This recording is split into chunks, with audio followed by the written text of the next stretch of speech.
Welcome to AI Paper Podcasts, your shortcut to understanding the cutting edge of research. Today, we're diving into a really pretty remarkable paper from UC Berkeley, HITTER, a humanoid table tennis robot via hierarchical planning and learning. And this isn't just, a robot sort of waving a paddle around. Imagine a general-purpose humanoid robot playing table tennis against a human and racking up an astonishing 106 consecutive shots. Yeah. Think about that for a second. It even sustains continuous rallies against another humanoid, all completely autonomously. It's a genuine breakthrough in robotic dexterity. It really is something. And the core innovation here, well, it lies in this really clever hierarchical framework they've put together. They've ingeniously married a model-based planner, which is incredibly fast at predicting where the ball's going, with a reinforcement learning-based whole-body controller that generates these super agile, almost human-like movements. We're talking reaction times under a second to really fast-moving objects. Right. So yeah, this isn't just some cool demo. It's actually a pretty significant leap towards enabling humanoid robots to interact really rapidly and precisely within these dynamic, unpredictable environments. It's pushing us closer to, truly versatile, intelligent agents. Okay, let's unpack this a bit for all you AI researchers and ML engineers listening, because this paper offers some serious insights. I mean, while we've seen fantastic progress in humanoid walking and motion imitation, interacting with fast-moving, dynamic objects like a ping pong ball, that's a whole different ballgame, isn't it? Exactly. Table tennis represents this really exceptional challenge for robotics. You've got ball speeds that can exceed, 5 meters per second? Yeah. Demanding the robot perceive, predict, plan, and strike, all within just hundreds of milliseconds. Yeah. It's not just about moving an arm. It requires this seamless, coordinated control across dozens of joints, arms, waist, legs, the whole body, yeah. Okay. And crucial balance recovery after every single stroke. Yeah.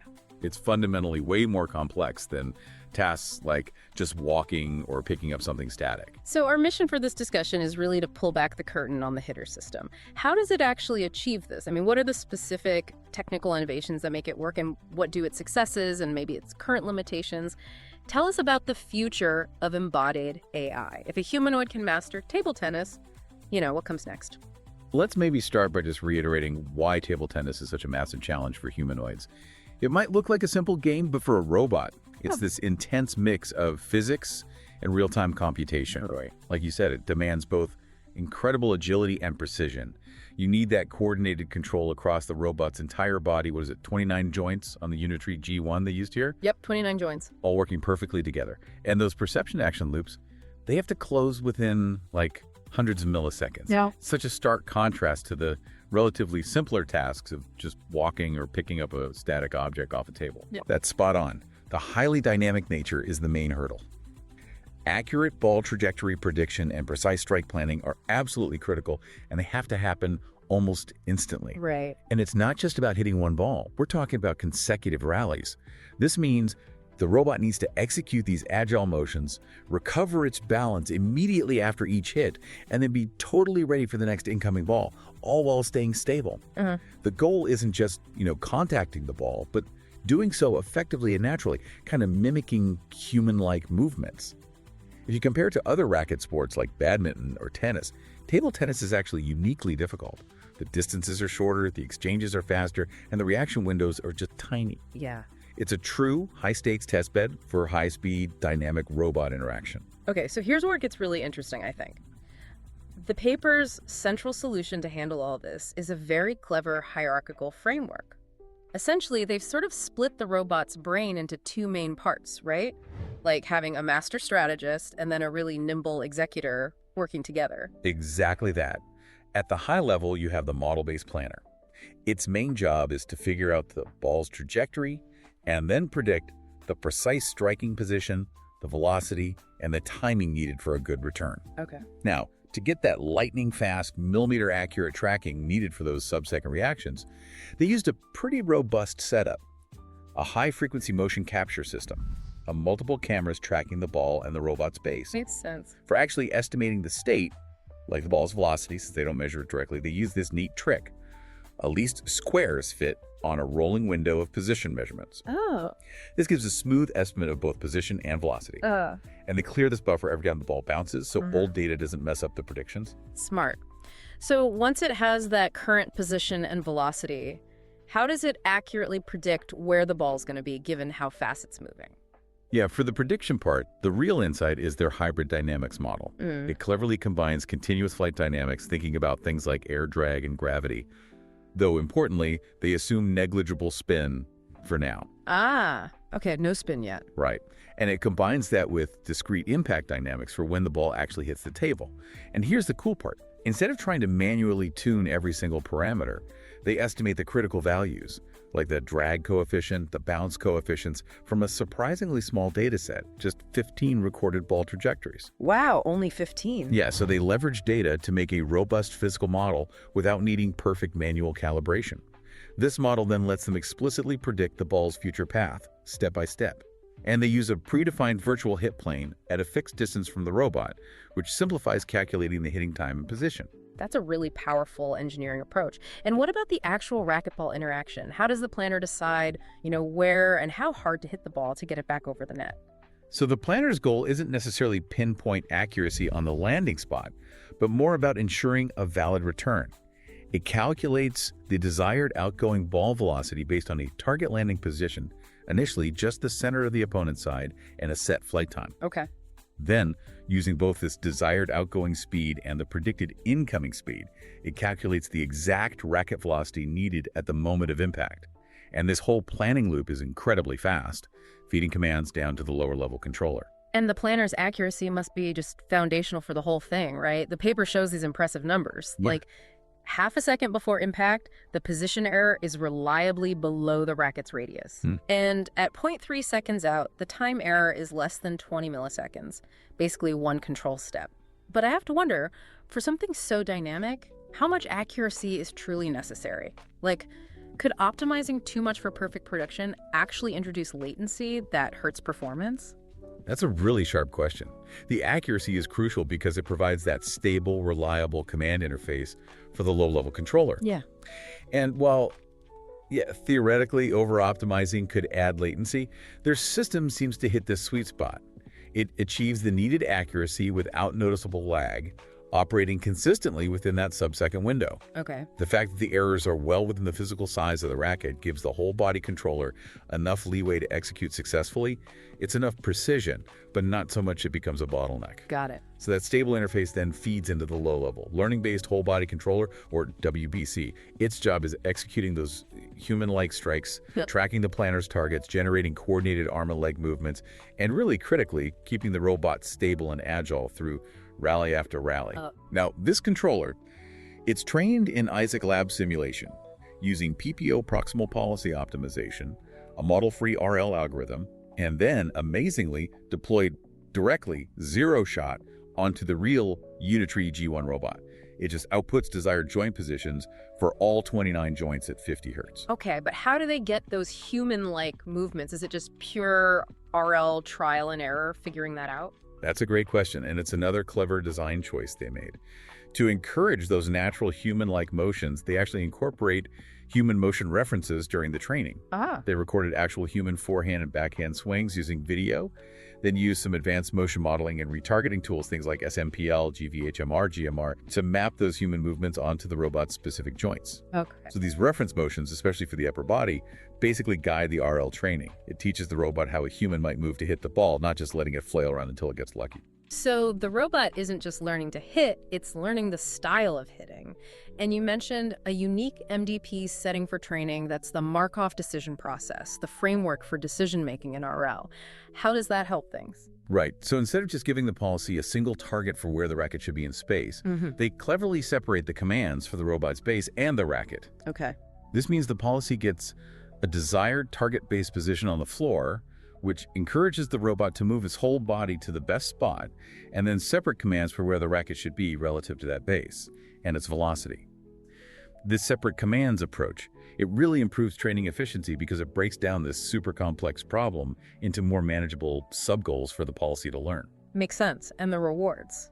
For the reinforcement learning, how do they balance, imitating the human movement versus just achieving the goal of hitting the ball back? Yeah, the total reward is a mix of three things: imitation reward, goal tracking reward, and regularization reward. Now, the imitation and regularization rewards are pretty dense. They happen throughout the action. But the goal tracking reward is really key here. It contains several sparse terms with quite high weights. Sparse meaning they don't happen often. Exactly. The rewards for getting the racket position, velocity, and orientation just right are only active in a tiny window right around the hitting time. This really focuses the robot's learning on that critical impact moment. Meanwhile, the base position tracking reward is active earlier, pushing the policy to get the robot into the right spot before the hit. Okay, and that's probably where that asymmetric actor-critic thing comes in handy, right? It sounds like a way to give the training process a bit of an edge, especially with those sparse rewards. You got it. With sparse rewards, learning can be painfully slow. The asymmetric actor-critic helps by giving the critic the part, evaluating actions during training access to privileged information that the actor, the actual policy running on the robot, won't have in the real world. Like what kind of info? Things like the robot's true body pose, maybe the precise time left until the hit needs to happen. This extra info helps the critic make much better judgments about how good an action sequence is, which in turn helps the actor learn way more efficiently, even with those tricky sparse rewards. Ah, okay. But the crucial part is the actor only ever uses information it can actually observe, so it can be deployed straight onto the real robot zero shot, without needing any of those internal cheat sheets. Right, okay. Now, seeing this agility and this sort of human-like movement in action, that's where all this technical stuff really comes alive.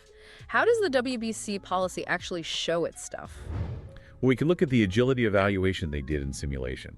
The policy hit a really impressive 94.3% success rate in just reaching the desired base position target. Pretty good. Yeah, and what's even more critical for real-time play is how fast it could do it. When the target base position was within about 0.75 meters, the robot could get there in under 0.8 seconds. Now, compare that to the typical time from command to strike, which is around 0.86 seconds. It means the robot can consistently get into position faster than the time it takes to actually execute the hit. It has time to spare. Which is crucial for rallying, and in the real world, this shows up as some pretty impressive movement, right? I saw the video where the robot starts on one side and then takes the single quick step across the table to return a ball hit to the opposite side. Exactly. That single decisive step, which comes from those base position commands, is really different from older approaches where robots might take multiple slower steps, maybe just using velocity commands. Absolutely. And it's not just the speed and positioning. Because it trained with those human motion references, the robot generates these striking motions that look surprisingly human, like coordinating its waist rotation during the hit. Yeah, you can really see it. And that's not just for looks. It actually helps make the stroke more effective, more natural, and probably more robust and adaptable too. Yeah. Okay, let's get to the really exciting stuff. The real-world triumphs. What kind of rally results did HITTER actually manage? This is the payoff. The real-world results are definitely impressive. They did an evaluation specifically on return performance. They shot 26 balls at the robot across a wide area of the table. The robot managed to successfully return 24 of them. That works out to a 96.2% hit rate, meaning it made contact, and a 92.3% return rate, meaning it got the ball back over the net successfully. That's solid. And they also saw the robot naturally using human-like strategies. Right. Using forehand strokes for balls coming to its left side and backhand strokes for balls coming to its right side, just like a person would instinctively do. And then there's that rally against the human, 106 consecutive shots. I mean, seriously, I think my personal best is maybe 5 against someone who's barely trying. What does that 106 number really tell us about the system? Yeah, 106 is pretty wild. That rally length, which apparently only stopped because the robot eventually hit the ball into the net, goes way beyond casual human play. For sure. It's really powerful proof that the humanoid can't just track and return the ball reliably once or twice, but it can robustly maintain its balance and its readiness stroke after stroke after stroke over a long time. And get this. The system even managed to return human smashes with an incredibly fast 0.42 second reaction time. Wow, less than half a second. Yeah. And beyond just human-robot stuff, they also showed 2 humanoids, both running the same policy, keeping up continuous, totally autonomous rallies with each other. It's quite something to watch. So, after digging into all these pieces, what's the big takeaway from HITTER's design? Why does this particular system work so well? And, where does it still fall short? I think the real power of this system comes down to what you might call its orthogonal combinations design. First off, you've got this really modular architecture. A high-level planner, looking ahead, predicting long-term, feeding into a low-level controller, handling the immediate short-term whole-body movement. Right, the separation. Exactly. And that modularity is key because you can test, tweak, and improve each part independently without necessarily breaking the whole thing. And that second combo, that synergy between the model-based planning and the learning-based control, that feels equally important, doesn't it? Oh, absolutely. It's a masterful blend. It uses the strengths of both approaches while kind of covering their weaknesses. Model-based methods are great for precision prediction, right? But learning-based RL gives you the adaptability you need for complex dynamic control like this. Trying to do this with pure end-to-end RL often struggles, especially with table tennis, where rewards are sparse and delayed. It just takes too long to learn. Right. But purely model-based approaches, they need incredibly accurate models of the robot and the physics, which are notoriously hard to get right for complex humanoids, especially with all the contact dynamics. Yeah, that sounds brittle. Exactly. So this hierarchical design bridges that gap. It leads to better sample efficiency, really impressive robustness, even with some perception errors, effective real-world transfer, those super fast real-time reactions, agile movements, and ultimately those high success rates we talked about. It's clearly a massive success story, but, research never stops. What are the current limitations of HITTER? What can we learn from what it can't do yet? Yeah, there are definitely a few key areas for future work. First, the system currently relies on a fixed virtual hitting plane. Okay. Now, this simplifies the planning a lot, but it also constrains the robot's strategies, makes it less effective against, say, very short balls near the net or very deep balls near the back edge. A smart human player could still exploit that. I see. So relaxing that fixed plane assumption would allow for more varied contact points and much better coverage of the table. And the reliance on external motion capture, that's always a big one for getting things out of the lab. Totally. That external motion capture system for tracking the ball and the robot base is a practical bottleneck. It means you can only run this in a controlled lab environment with all those cameras. Right. Moving towards using integrated onboard vision sensing directly on the robot itself, that would be a huge step towards making this work in more natural, diverse settings. Makes sense. And finally, the system currently assumes negligible spin on the ball, and it mostly just uses what they call a flat push to return it. Okay. But real, especially professional table tennis, is all about heavy spin and using a whole arsenal of different strokes, top spin loops, backspin chop, side spin blocks. Yeah, the spin is killer. Exactly. So extending the system to actually perceive the spin on the incoming ball and then generate the right counterstroke, that would be a massive, though definitely challenging step towards reaching truly expert human-level play. Wow. Okay, so this discussion has really shown us that HITTER is just a phenomenal achievement. It's this beautiful blend of intelligent, model-based planning with incredibly agile, learned execution. It really shows what's possible when you combine predictive precision with RL's adaptability. It truly does. This work significantly pushes the whole field of embodied AI forward. It moves humanoid control closer to being more agile, more interactive, and capable of really human-level behaviors, especially in these super dynamic environments. It feels like a crucial milestone on the path to building truly versatile, intelligent agents that can actually function in our complex world. And looking ahead, the paper itself points towards some really exciting future directions. Things like multi-agent training for competitive play. Imagine humanoids learning strategies by playing against each other. Yeah. And autonomous serving, that's another big one, so they don't always need a human to start the rally. But the ultimate challenge, the one that really sparks the imagination, is learning to play against skilled human opponents. That needs more than just real-time reaction. It needs deeper strategic learning, like watching an opponent play and figuring out their intentions, maybe like some of the related work they cite on intent determination. And then tactical learning, adapting strokes and positioning on the fly. It hints at bringing in ideas from things like Markov games to really master the competitive side. And that's really the long-term dream, isn't it? The ambition to one day have humanoid robots playing table tennis at a championship level. Yeah. This paper is a monumental step towards that vision. It doesn't just show us it might be possible, but it lays out a really robust path for how we might actually get there. What an incredible look into HITTER, a humanoid table tennis robot via hierarchical planning and learning. Thank you so much for joining us on AI Paper Podcasts. We definitely encourage you, the listener, to check out the paper itself to really appreciate all the ingenious engineering behind this breakthrough. Until next time.